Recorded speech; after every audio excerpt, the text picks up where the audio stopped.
اور ہر ٹائم بھی موجود نہیں ہے ہمارے سوالات. دارالافطار سنت نہیں ملتا تو آپ کی جیب میں پین ملتا ہے, قلم ملتا ہے, اس میں لکھ لیں, آپ لکھ لیجئے, اور پھر آپ جب دارالافطار حاضر ہوں تو اپنا پیڈ نکالیں اور اس میں لکھے ہوئے مدنی پھول نکالیں, اور جو وہ مدنی پھول دیں تو اپنے دل و دماغ میں بسا لیجئے.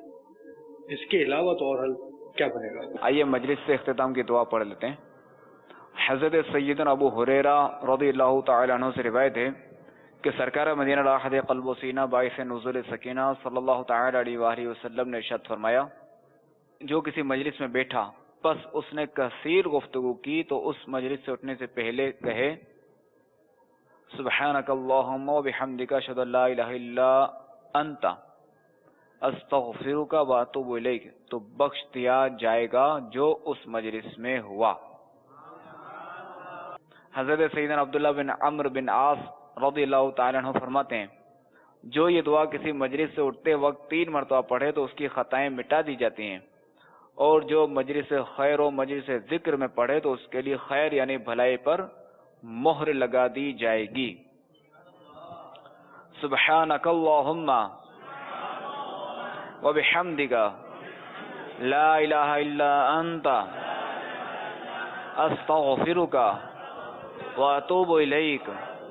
سبحانک اللہم وبحمدک لا الہ الا انت استغفرک واتوب الیک. سبحانک اللہم وبحمدک لا الہ الا انت استغفرک واتوب الیک. الصلاة والسلام علیک یا نبی اللہ وعلی آلک واصحابک یا نور اللہ.